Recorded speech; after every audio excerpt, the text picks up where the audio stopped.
The following is an Operation Podcast production. The biggest challenge facing most people, they are getting their dopamine from information gathering rather than from action. That is the dopamine that you get from reading the book, from listening to the podcast, but not from actually doing the things that are in the book. That's not how it works. Your results in life follow your attention. If you can put all of your energy, concentrated attention into the few things that really matter, you're going to achieve the 10, 100, 1000x outcomes that change your life. You cannot plan your dream life. You need to go and create it. You need to actually take tiny actions that start walking you towards it, because the truth is that every single thing you want in life is on the other side of something you don't want to do. Answers you seek are found in the actions you avoid, because we live in a world now that is conspiring against you at almost every single turn. There are a lot of people out there who, by the traditional definition of success and of wealth, feel like they're not doing well. And by this definition, they are crushing it. You have within you the power to change the world. And what I mean by that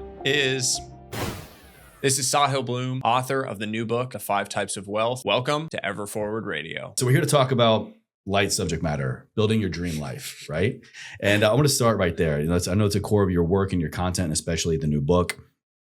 And you actually have this amazing quote in your book that I've heard a few times before and hits home for me because my wife's Persian. So Rumi talks about his dream life. You know, he has this quote that says, "As you start to walk on the way appears."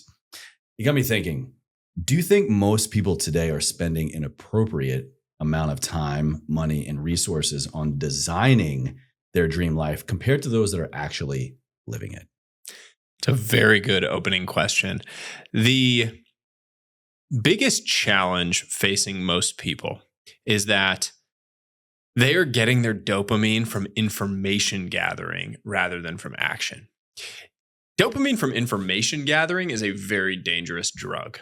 That is the dopamine that you get from reading the book, from listening to the podcast, but not from actually doing the things that are in the book. It's this person that reads Atomic Habits and then comes away from it being like, I'm good at habits now. Yeah. That's not how it works.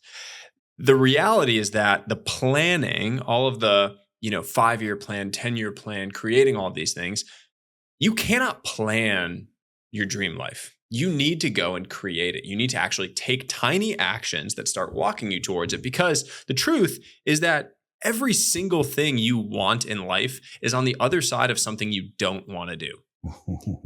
That is just the reality of how this works. The answers you seek are found in the actions you avoid. The body you seek is found in the workouts you avoid. The relationships you seek are found in the hard conversations you avoid. The business you seek is found in the hours of focused work you avoid. All of those things are on the other side of the action. It's taking the action. And the one thing I've learned over and over again in my life is that you cannot stand still where you are and chart the perfect course. Because the most incredible opportunities in life are invisible to you where you stand currently. You uncover them, you make them visible by walking, by taking action. So that's why that Rumi quote has been so close to my heart, is because what I've found over and over again is that as I start to walk on the way, those incredible invisible opportunities reveal themselves. Mm-hmm. And that is only found through action. Reminds me of this other quote I love. Marcus Aurelius says, the impediment to action advances action. Yeah. Same way. Yeah, it's the exact same theme. And this is a meta theme that you find, by the way, that like ancient wisdom carries so much value in the modern world. And a lot of us would benefit from turning to that ancient wisdom more. It's the reason why history and some of the ancient texts and ancient epics from different cultures end up weaving their way through the book that I just wrote, because that ancient wisdom carries a lot of value if you're able to listen to it and if you're able to adapt it to the modern world that you're living in. Because we live in a world now that is conspiring against you at almost every single turn. I mean, the amount that I see people self-sabotage by pressing the eject button too early in their life is crazy. I mean, you think about now, like dating as an example. I have all these friends who are trying to date and they're struggling to find their right partner. And every time I see them dating someone, the second it gets hard, they press the eject button, because they have a million other options sitting right there in the palm of their hand on their phone. It used to be when a relationship got hard, What you knew was that if you ejected out of the relationship, you were going to have to endure the pain and struggle of going and start all over again. And you got to go meet the people in person and like go up to them at the bar and go do those really hard, scary things. Now you don't have to do that. No, They're sitting right there. You can swipe left and right.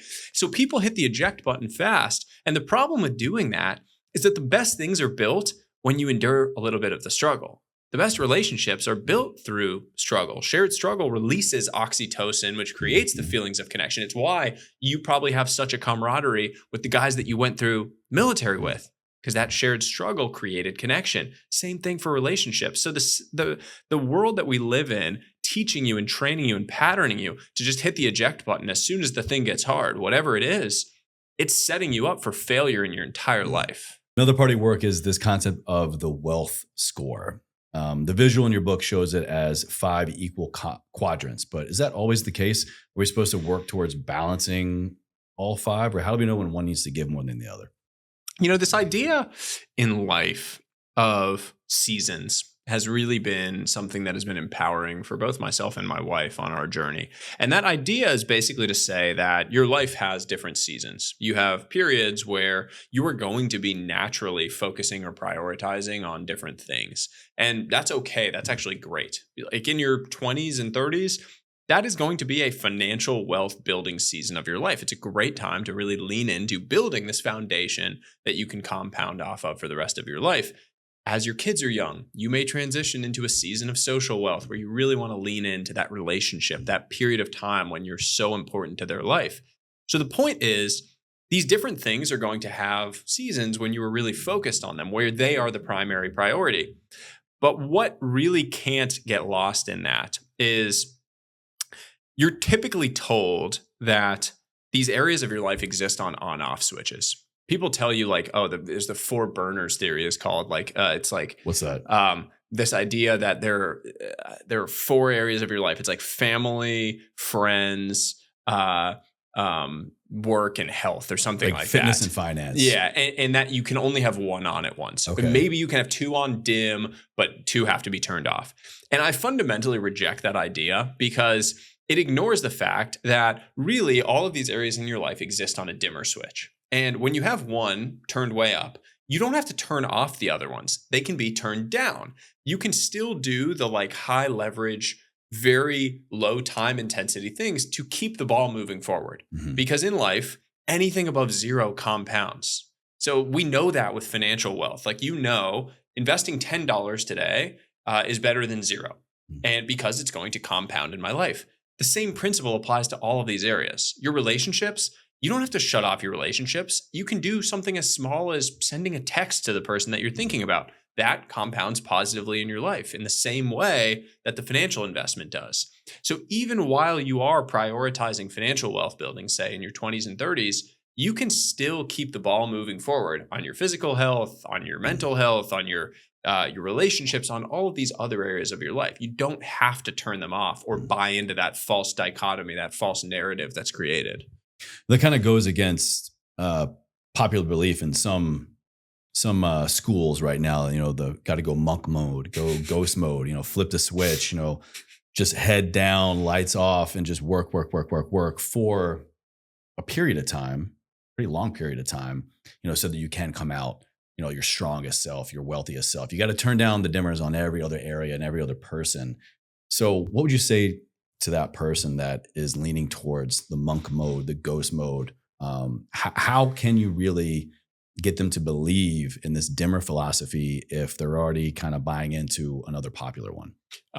2 things. Turn it down, not off. So 0 compounds negatively. Like in your life, if you turn these things off, it is going to be actually atrophying, which is the thing you need to avoid. Because if you let that happen, it will literally zero you out in these areas. If you don't invest in your relationships at all, you won't have relationships. Those people will not be there for you later in life if you haven't shown up in any way for them. Same thing with your physical health. It's very hard to reverse a massive atrophy in your physical health at age 50. Mm-hmm. If you just move your body for 30 minutes a day, you'll be fine at age 50. You don't have to like do the maximum amount of working out and things all along the way. Just do the minimum.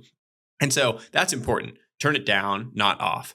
The second thing is monk mode, just as a thing.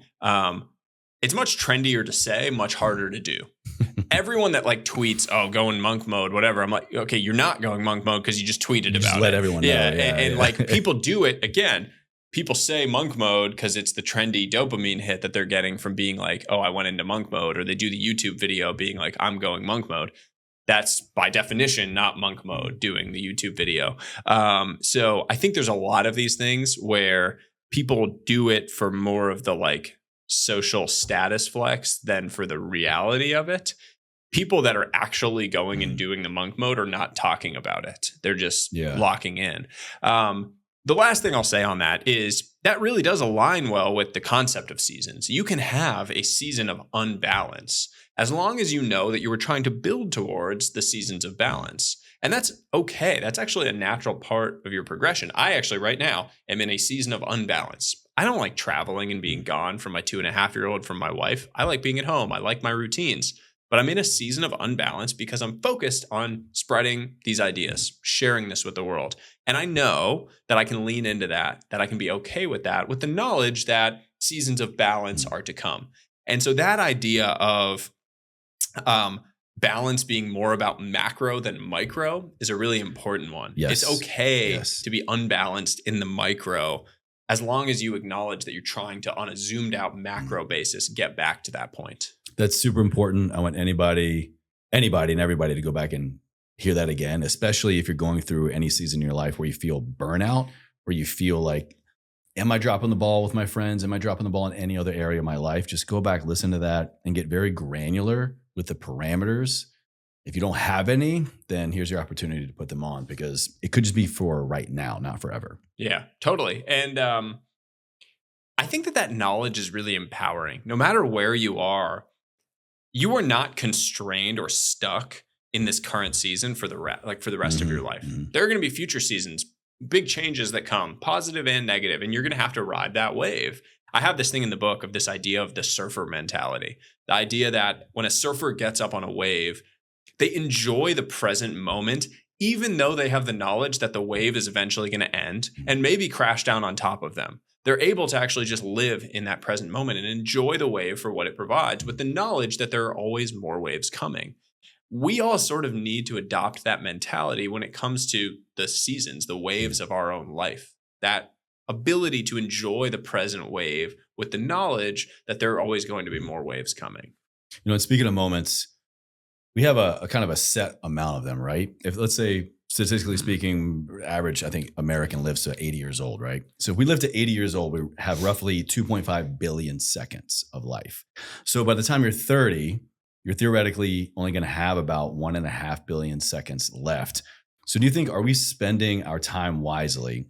And then what happens to our mindset and ultimately the action we take because of that mindset shift when we quantify time very specifically instead of maybe the usual one day I'm going to get to this? My grandfather was a very wise man, passed away many years ago, unfortunately. But he always used to say this one very poignant thing, which was, later you'll be dead.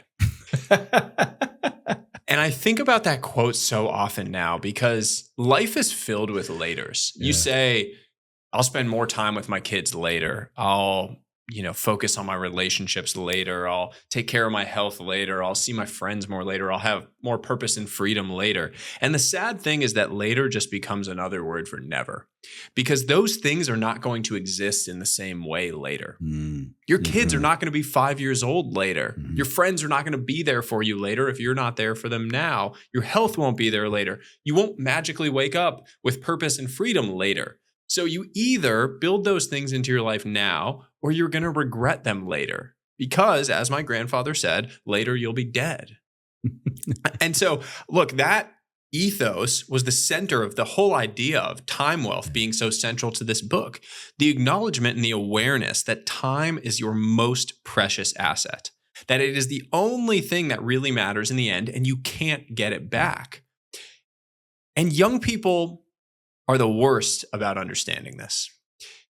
We tend to, if you were to map out the amount we think about time, you think about it none until the very end when it's the only thing you think about, and then it's too late. Maybe you've experienced some loss, something in your life with a relative, with a parent, with someone in your life where you've had that shock moment of like, oh my God, mortality, that kind of shines a light onto your path. And 99% of people see that light, they nod their head, and then they go back living the same damn way they were before. If you can just take some tiny action to live slightly differently with the awareness of how valuable your time is, your whole life will change. It's just most people won't go and do that. Most people won't take the time to truly think about how precious that time really is, and then start walking in a way that is different as a result. This all kind of falls under your section around memento mori. I was so glad to see this in your book. Again, love the Stoic philosophy influence. And it loosely translates to remember you must die. Quite literally, it means remember you must die. Just kind of like your grandpa was saying. So why does this ancient philosophy hold so much value in our time wealth? Appreciating your own mortality, the impermanence of your life, makes every moment more beautiful. One of my favorite movies is Troy. It was like kind of a cheesy, war movie about Trojan War. And there's this scene where Achilles is talking and he says that the fact that we are mortal makes the gods envy us because everything is more beautiful because we are mortal, that we will never be more beautiful than we are now. And I think about that so often, that the most beautiful things in life are beautiful because they are impermanent. It's like the sunset. You appreciate the sunset because it is impermanent. You can't always just stare at it. No, exactly. Yeah. I mean, and you're like these moments with your children. I have a young child. I know you're soon expecting. Those early moments with your kid are beautiful because they are impermanent.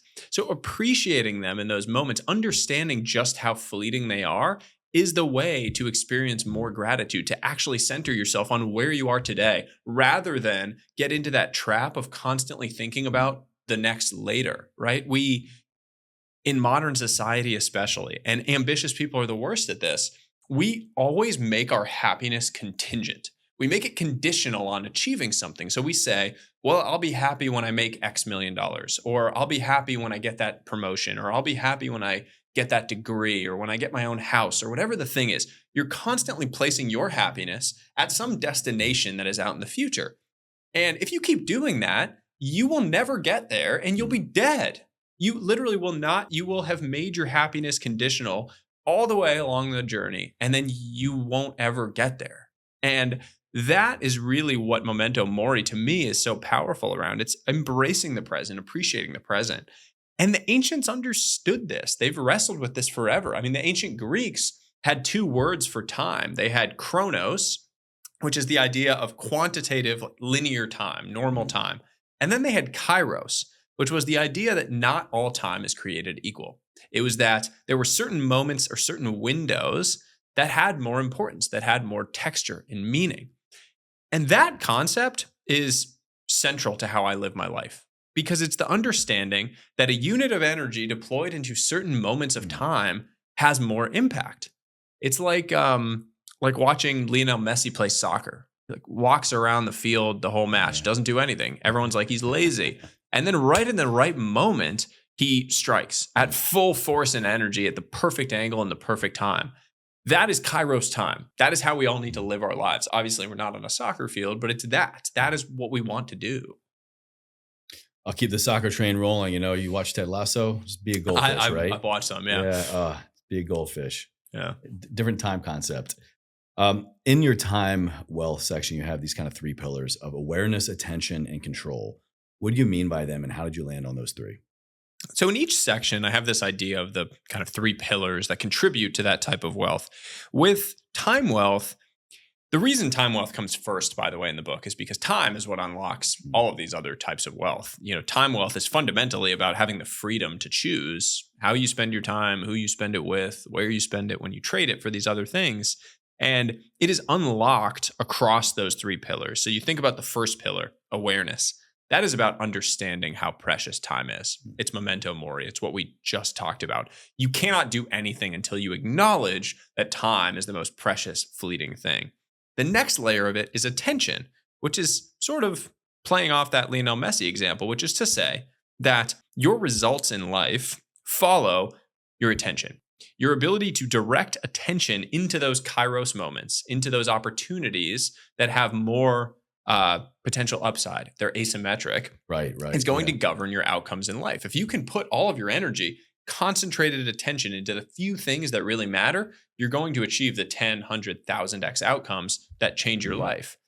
With those two comes control, which is the world where you are actually in control of deciding how to allocate your time. You can pick and choose. You become a time creator rather than a time taker. Speaking of time spent alone continues to trend up as we age. You talk about this in the book. And, earlier you're talking about we don't really always have this concept of time until we age, which is kind of this conundrum in and of itself. What do you think are the best 1 to 2 habits that anyone right now can adopt or develop to become better friends with ourselves and therefore develop more time wealth as we age? Number 1 would be learning to be bored. And the actual habit here is a 15-minute daily walk without any technology on you. We've become so productivity obsessed. And, we think that idle time is laziness. And so we walk through our lives, we go for a walk and listen to a podcast on 2x speed. And look, we're on a podcast. Don't listen to this podcast on that walk. You go for a drive and you're like, if I'm not listening to an audiobook at 2x speed, I'm unproductive. I'm not learning. I'm not growing. The reality, if you actually zoom out, is that you have your best, most creative ideas and moments in the shower and while driving the car in silence. The reason is because there's no stimulus. For the first time in your entire day, you have nothing coming in. And so as a result, you're able to think. You have a bigger picture perspective on the world. That's the reason that you have your best ideas in the shower. You need to create more of that space in your life. That is a very powerful habit that you can get from just going on the daily walk. And walking, by the way, scientifically, probably the single greatest habit you can build. Oh my God. Yeah. Scientifically, mental health, fat loss. I mean, connection with nature. Stanford, there was a Stanford study that found that walking improved creative thinking by 60 to 70%. So people during and after their walks saw an improvement in their creative problem solving and their creative ideation. Oh yeah. Massive. Yeah. It also improves relationships. If you're walking alongside someone, feelings of connection are improved when you walk next to someone. Something about how your gaits align during it. So if you need to have a hard conversation with someone, go do it on a walk. Really a much better way of doing it. Maybe that's why the military had us march in cadence with each other all the time. It's an interesting idea, actually. I wonder if create connection. Wonder if there's any psychology behind that. I'm sure there's other than just control and order. Other than control and order. Yeah. I'm sure there's some. But that would be number 1 is like every morning, just go for a 15-minute walk with no technology. I guarantee you will feel like a different level of peace and space. The other one is don't run away from solitude. I think it was Blaise Pascal that said all of man's problems stem from his inability to sit in a room alone. And that is very true. You think about like in your daily life, how often are you just bored?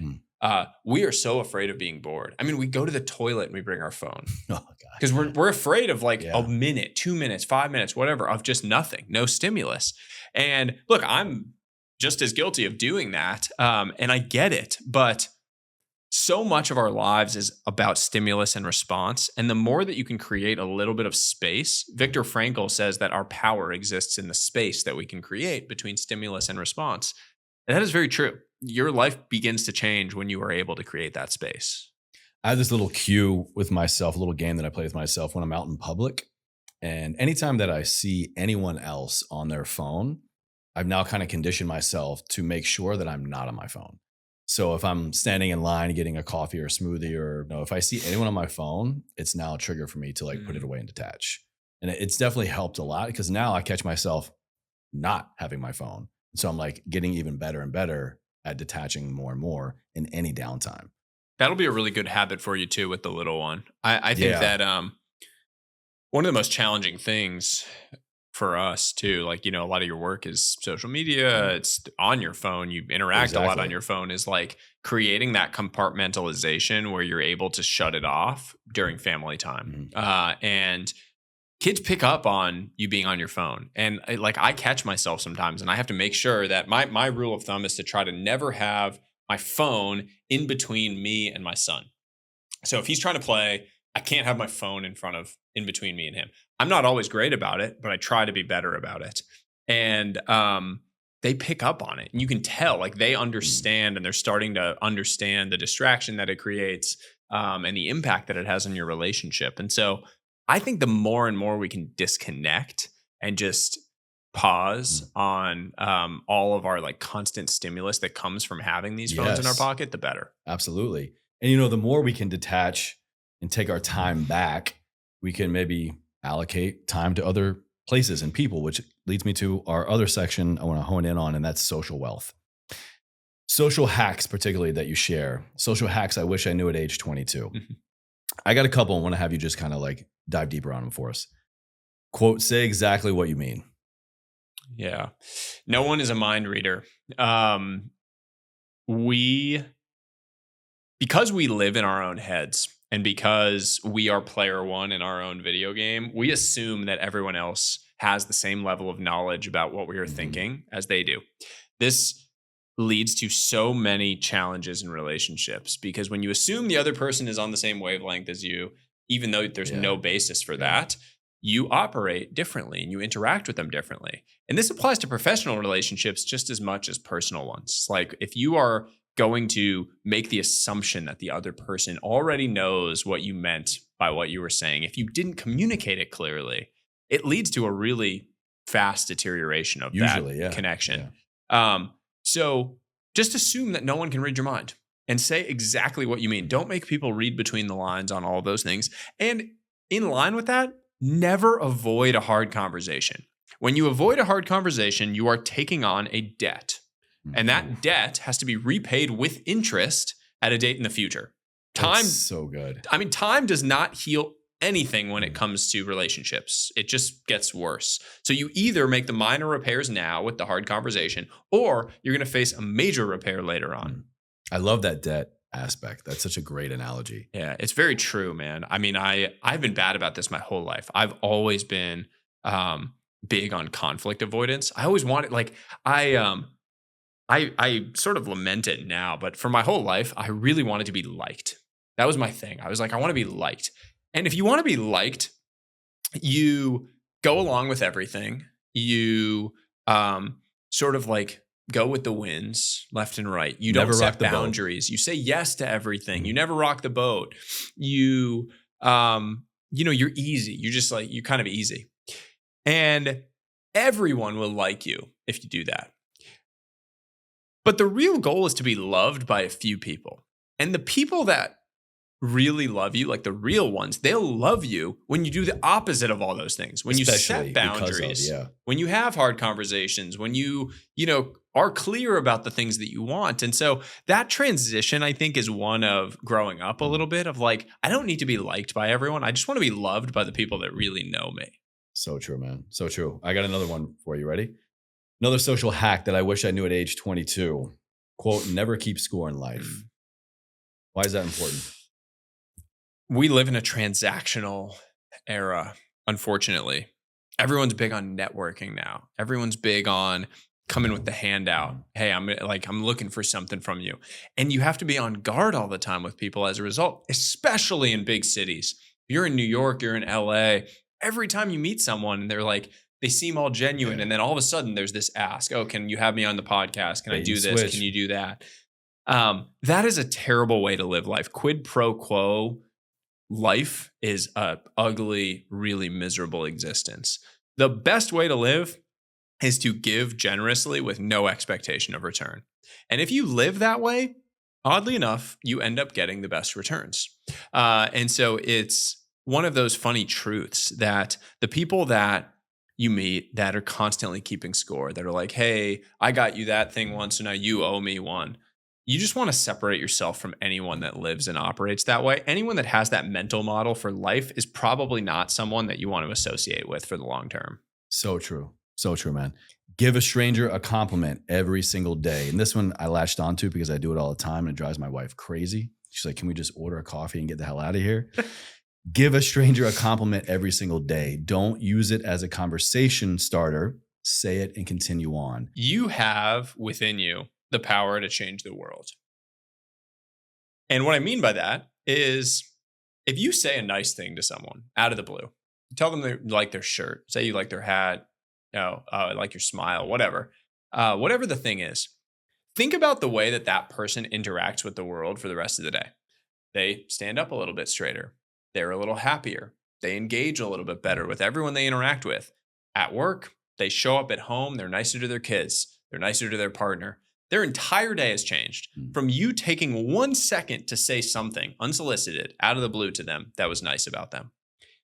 If you do that, and then they go do that, and then the next person goes and does that, you create this ripple chain reaction in the world through taking 2 seconds out of your day that cost you absolutely nothing. Totally free. That can change the world.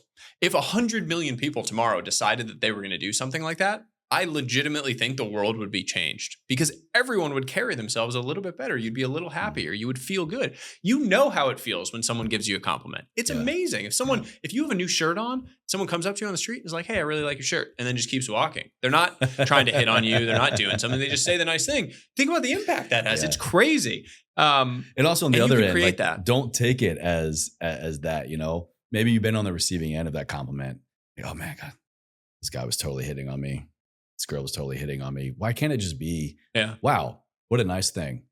And we both move on with our day. Yeah. I mean, like someone, I forget, I was like having a bad day and I was in the airport and I had gotten like a new hat or something. And I was just like walking around. I was really annoyed about something. And some guy that was walking the other direction was like, hey man, I really like your hat. And literally, like, it turned my day around. And it was stupid. Like, it was a dumb thing. It wasn't like some super important hat to me. But my whole day for like a little while was fundamentally changed by this guy taking 2 seconds while he was walking through the airport to just say that. So obviously, don't do it disingenuously. But if you think something like that, just tell the person and continue on your way. You don't have to make it weird by like then lingering and trying to talk to them. Just continue and move on. It really does create this ripple effect that's very cool. And it reminds you that you have a lot more power than you think. I'll even say this. With strangers, yes, amazing. But especially to your immediate relationships, just remembering to your spouse, your partner, your brother, like anybody that is regularly in your life, your team, just giving them a compliment, pointing one thing out. I mean, and that's your immediate circle. So imagine sending a positive ripple out into the world. But what if you could do a ripple and it just like, it stays in your, it's like an echo chamber. It's just going to come back to you quite literally better and more frequently and have a deeper impact on your immediate life. Yeah. I mean, another one on that list is if you think something nice about someone, let them know. Yeah. And it's very true. And look, I think the single best piece of advice I got for parenting has nothing to do with being a parent. It has everything to do with being a partner, which is tell your partner one thing you appreciate about them every single day.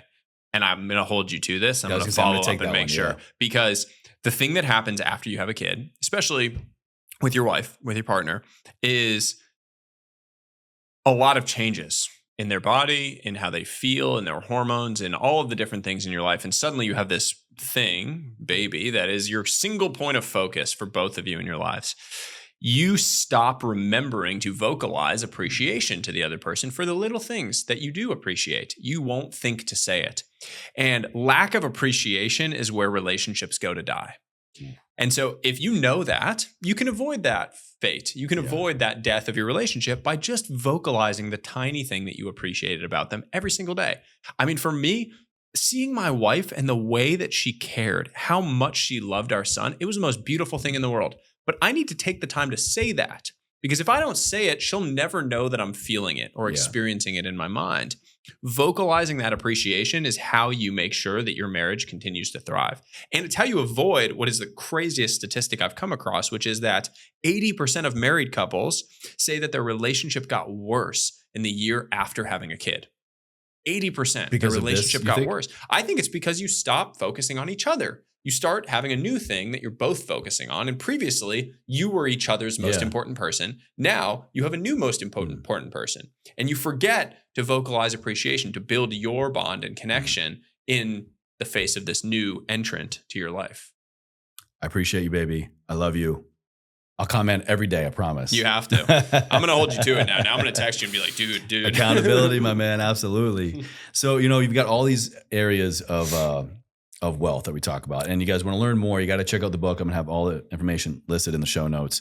But it comes to a head, right? Of actual wealth, the more common wealth, financial. And you kind of give us this history lesson about financial wealth and this aspect of currency and money. I thought that was so unique and caught me off guard. Why this high level history lesson on the creation of money, coins, paper, etc.? Why is that important to understand when understanding financial wealth, but collectively these 5 types? And also, how can we create a more abundant financial future by better understanding the history of currency? I think it's a great question. First off, I attempted in each section to provide something of a through line through history to help understand the modern struggle that we have with that type of wealth. And I believe in looking at history as a way to understand where we are today. So to think about, okay, have humans struggled with this throughout history? And now it winds us to this new and unique modern struggle that we experience. And it's interesting because money and financial wealth is one area where the modern struggle is very unique relative to what our forefathers experienced. The reason for that is that the very nature of money has changed. In the earliest versions of civilization and throughout history, money was very tangible. It was like there was actual thing that you would hold and the other person would have something you wanted and it would exchange hands. And there was a physical thing. The earliest days of the stock market, there was a physical stock certificate that you would get. You would actually get an ownership stake in the company and it was very physical. Now, as you think about the modern era, money is just beeps and boops, right? Like it's literally ones and zeros on a screen. It's numbers on a screen. And it is based on trust. It is based on the belief that the number on the screen is right and that I'm going to wake up tomorrow and the number is still going to be there. It's not going to have changed to 0. It's not going to have changed to 10 times that. And that everyone in the system is going to continue to believe in that, some terrorist in the middle of the Middle East has the same exact belief in the American currency system existing as we do. And for the world to continue operating, that belief and that trust has to exist. In that modern era, because of the fact that it all exists on screens and it's sort of fake in some way, shape, or form, all variety of crazy financial things have been created. We've created this financial amusement park, as I call it, where you're walking through the amusement park and the whole time there's people yelling at you about how amazing their ride is and how amazing their game is and how you should come and play it. It's like you're walking through and, there's the roller coaster over here and there's this ride over here and there's this game and it's all the craziest things. And they're trying to get you to buy into whatever that is. When the reality is that the same boring basics that applied 50 years ago are the best path to generating financial wealth. All of those games, all of those things, you don't need to play any of them and you don't need to try to do things faster than anyone else and you don't need to worry about what anyone else is doing. You can just play your simple game and build a life of financial abundance. That's not trendy. That's not sexy. It's that's the not opposite. a cool app. It's the opposite. And that's why it doesn't stand out because all of these areas, the biggest struggle, frankly, is that in the social media age, the thing that sells, the thing that gets clicks, the thing that gets shared is the most complex, sexiest, wildest answer, right? Like if you think about going to a cocktail party, you live in LA, like you go to a party and people are talking about what they're investing in. If I show up at that party and I'm standing in the circle with you and I say, well, I buy a Vanguard index fund every month. People are pretty quickly going to lose interest in me and they want to talk to you, the guy that's doing the crypto double arbitrage hedge fund strategy, whatever that is. Made my own coin. Yeah, I made Trump coin and I made, whatever. Like that is what they're going to want to talk to because it sounds complex. It sounds sexy. Smart people in particular are attracted to complex solutions because they make you sound interesting. So we get attracted to them. But the truth is that the boring basics are actually what consistently work for people. There's a reason they've persisted for as long as they have because they work. They kind of have the Lindy effect benefit. And so the whole game is just avoiding stupidity in the long run. Charlie Munger and Warren Buffett used to say this, like, we're not smarter than other people. We're just better at not being stupid. And over again, that plays out in these areas of your life. Like it's not about the flashes of brilliance. It's about avoiding the dumb, unforced errors along the way. And you hear about the dramatic success stories of the person who like, oh, I put money into this whatever coin and it did this and I made all this money. You don't hear about the person who put their life savings into it and lost it all. You don't hear about all the people that have lost money or the people that have made money and then gone to jail for tax fraud because they didn't realize that it was like a taxable gain or whatever the thing was. So really the path to financial wealth is built around these three pretty simple pillars, which is like grow your income. And you do that by building skills and then leveraging those skills. Manage your expenses so that they don't grow as fast as your income. That creates a gap between your cash inflows and your cash outflows. Invest that gap into things that are going to compound for the next 30 to 50 years. Personally, I invest in things that I never intend to sell. So that means that I'm not doing the like trading in and out of stuff. I don't have the time or headspace to think about that. I want to, if I'm going to invest in things, I either want it to be something I have full control of, companies that I own, things that I'm doing, or I want it to be in super safe, boring, basic things like a Vanguard index fund that I don't have to worry about it. I'm basically giving my money to like Tim Cook and a bunch of other, executives of enormous companies who I trust that they're going to continue to try to grow their earnings of their businesses. That's how I operate. I think the boring basics allow you to then focus on what's the most important, which is growing your skills to build your income. People lose sight of that a lot. You like, especially young people I talk to that have, let's give an example, like you're making $100,000 a year and you have $100,000 of investable assets. They spend all this time and energy thinking about how to generate a return on the 100% on the $100,000 of investable assets to get another 2% or 4% return on it. And they don't think at all about how to just double their income. And doubling your $100,000 salary is an 100% return. While generating an extra 2 to 4% here is a 2 to 4% return. So why wouldn't you focus on your income can scale to infinity effectively if you continue to build your skills and you continue to create value? Focus there. That's the path to generating a lot of money. Very few people have ever like truly financial arbitraged their way to making a boatload of money. Hedge funds all around the world, the smartest people in the world are paid millions and millions of dollars to try to outperform the market. Very few outperform the market. So there's not really a good grounded reason to think that you can. Is this kind of what you're talking about? The three main pillars in the financial wealth section of income generation, expense management, and long-term investment? Yeah, exactly. And all of this sort of comes down to a few very basic principles which apply to anyone, anywhere from a career standpoint or wherever you are, whether you're building a business or if you're in a 9-to-5. And the most fundamental financial wealth building principle is money made is a byproduct of value created. There is no way around that. You get paid on the basis of the amount of value that you create. The richest people in the world, the reason they're so rich is because they've created immense value for other people and they've captured a small amount of that.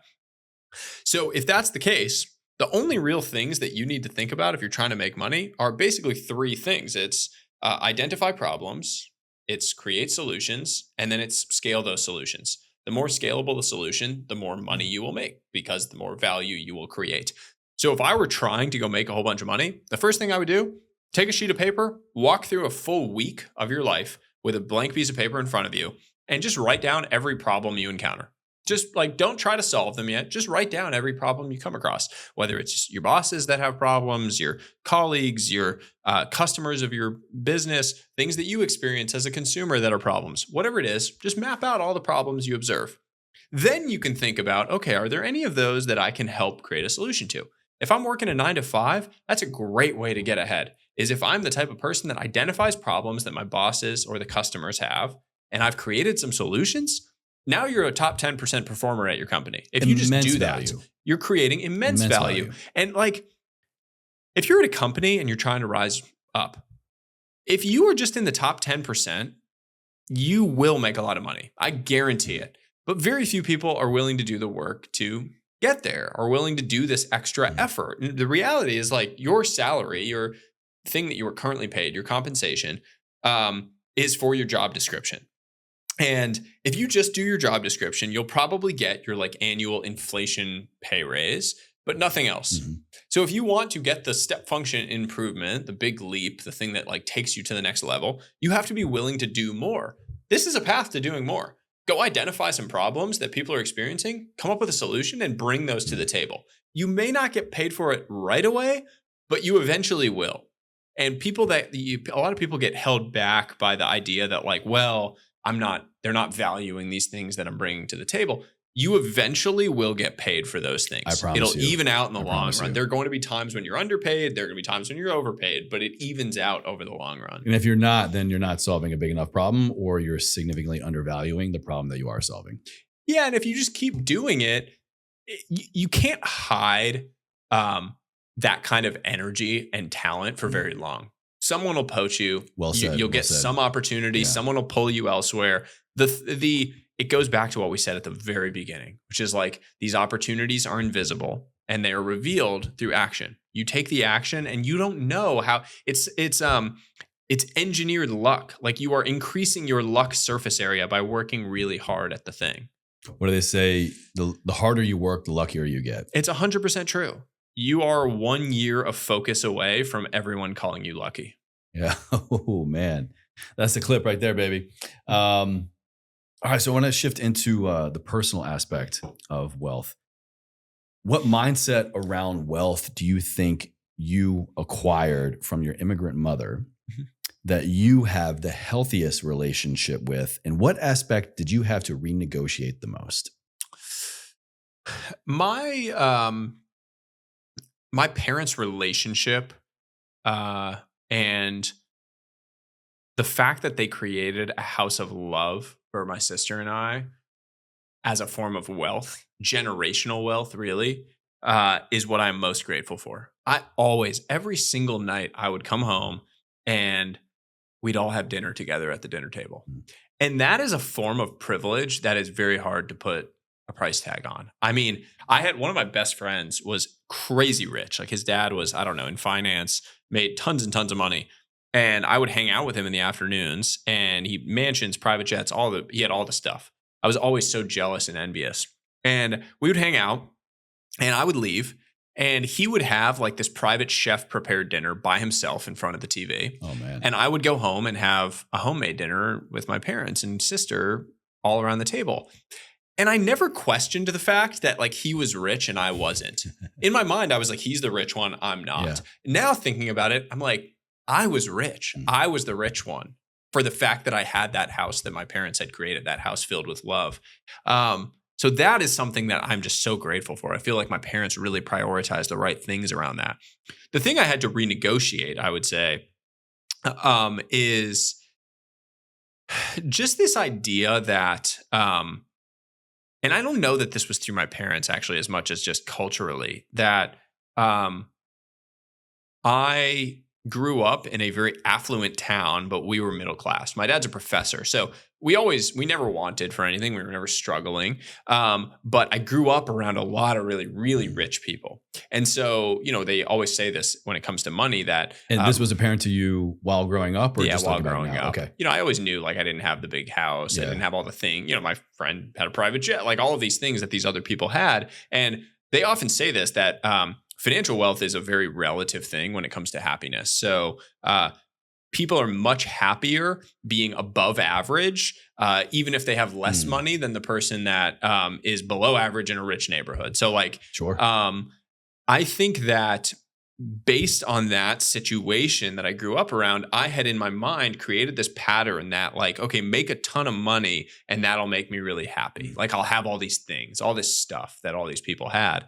And that took me 30 years to break through. Like I was doing that conditional happiness thing that I talked about earlier, saying like, when I get X, then I'll be happy. Yeah. And I did that for many, many years and saw a lot of other areas of my life really start to suffer before I recognized that it was a trap, that it was a lie. Which of your 5 types of wealth do you think your son Roman already has the strongest relationship with? Probably I can caveat that by saying probably based on you and your wife's model, the behaviors you all are implementing? My son already has abundant social wealth because he is surrounded by love. I mean, as a father, I think the single most important thing is having the feeling that if you dropped dead, that your child would be okay. They'd be good. Wow. And I am so confident in that fact. Like if I died tomorrow, my son would have an amazing life because he has the most incredible, loving mother who cares about him more than anything in the world. He has my parents. He has my wife's parents, all of the aunts, uncles. Like he's surrounded by love. And there's not much more you can ask for as a kid than just feeling like you're surrounded by love and support. That was why we moved back to the East Coast, was to have that so that he could grow up in an environment where he was surrounded by love. And I am just so grateful for that fact. Like just as a man, knowing that and feeling that confidence, I'm obviously extraordinarily grateful to my wife for being that type of mom, but also just to be able to have created this house full of love. That is true wealth to me. Could not agree more. And I really resonate a lot with that because growing up, we didn't have a lot of financial abundance, but you name it, in every other aspect of life, crushing it. I never wanted for anything. I had family, I had grandparents, I had siblings, I had land, I had love in every which way a kid could ever want. Yeah, and this is so important, man. It's the most important thing. I mean, it's that's why I feel so strongly about the idea of this book also, because there are a lot of people out there who, by the traditional definition of success and of wealth, feel like they're not doing well. And by this definition, they are crushing it. And they're creating abundance in a totally different way. One of my good friends from my college years, after we got done, played at Stanford, moved back to his hometown, and he wanted to be a gym teacher. He wanted to coach kids. And he's a gym teacher at his local high school, and he coaches the high school sports teams. And from a traditional definition of wealth and success, to have gotten a Stanford degree and then gone and done that, he's like not doing great, right? Probably not the most common path. Yeah, right? And he's probably making 60 grand a year, 40, 60 grand a year doing these things, not crushing it. But you go look at his life. He is surrounded by people he loves. He has 2 beautiful children. He has a beautiful marriage. Both sets of parents are right there. They're constantly around their siblings, their nephews, nieces. He works out all the time. He's outside. He's super fit. He loves being outside, and he loves what he does. He loves getting to coach young people and be around these kids. And he's free. Like he works a 9 to 3 job and, has tons of free time to spend with his young children and be around. And so it's funny, like outside looking in, you say like, oh, he's not doing that great. Yeah. But you go look at his life, that man is wealthy. Actually look at him. That man is really wealthy, especially by this definition. And so what I think is, we need to measure for the broader picture of our life. That is what this book is about. Identify the things that matter to you, measure around those things, and then go take action to build your life around them. Do you think money can buy happiness? Up to a point. What do you mean? I mean, the science on this is pretty clear. Like at the lower levels of income, money does directly buy happiness because it lowers fundamental burdens and stresses. It reduces them. You can, afford food, shelter, basic needs. You can take your first vacation. You can take 2 vacations. You can take care of the people around you. There's a very clear correlation up to a point. And that point differs depending on where you live and, cost of living and different things. So every time people try to apply an average to it, and the papers will say 70,000 or 200,000 or whatever the number is, very hard to say because in LA, it's very different than Omaha, Nebraska. Very true. But the important point is that there is a level at which it starts to dip. There's diminishing returns. And above that, you need these other things. You will find more happiness by having deeper relationships, by being healthier, by having more purpose and meaning. It won't be that money drives this incremental, steady happiness gain. And the problem, which science has shown quite clearly, is that the early years when you are having that money happiness relationship pattern your lizard brain into thinking that will continue forever. And so you continue chasing it even beyond the point where it makes sense.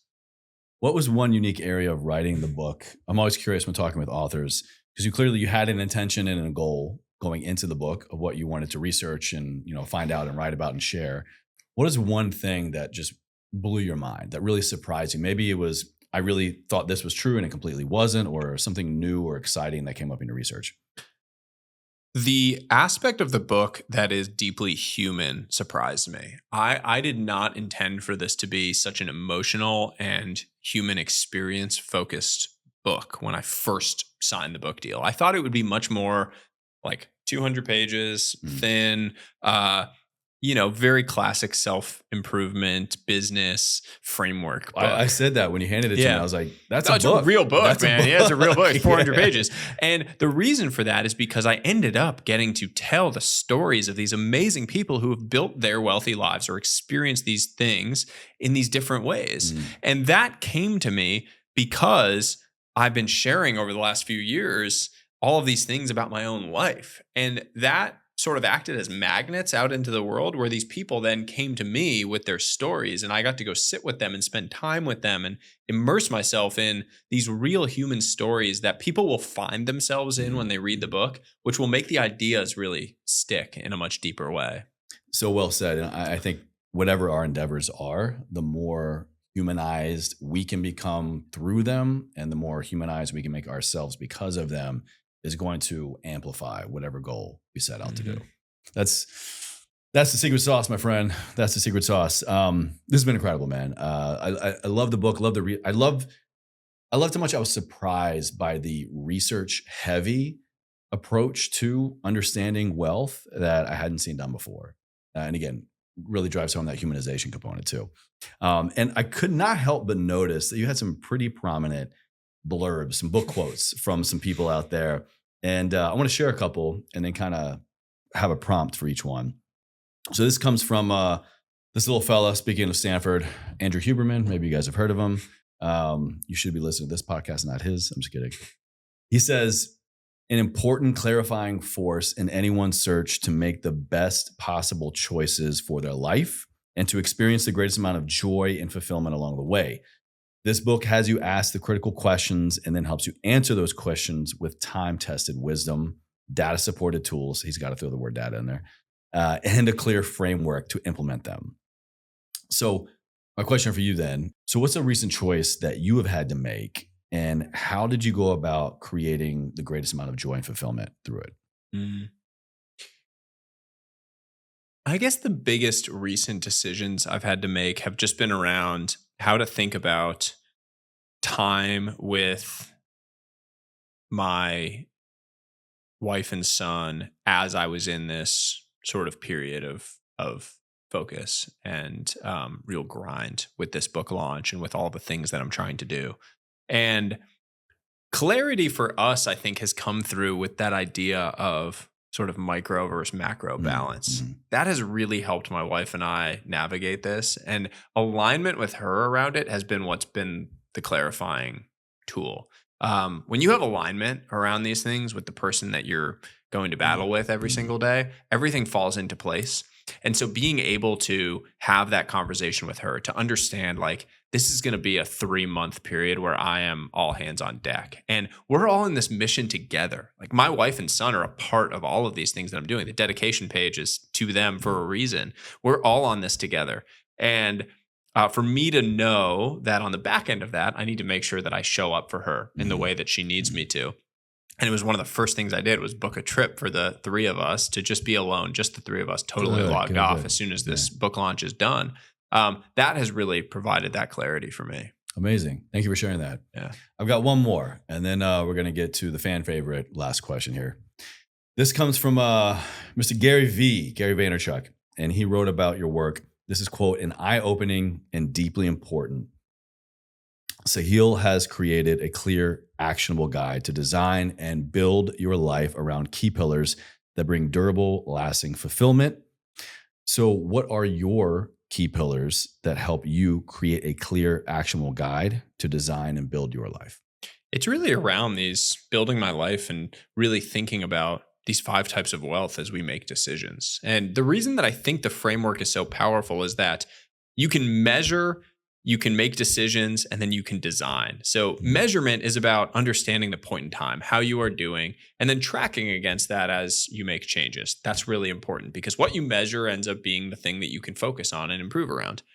Decisions, you can make decisions with the broader picture of your life in mind. So rather than just focusing on what the money is going to do with a decision, you can think about these other types of wealth and how the decision is going to impact all of them. So my wife's decision to stop working after our son was born, to focus on being a mom, typically under the old way of thinking, big hit, because financially it's obviously a hit, but it really improves your wealth on some of these other areas.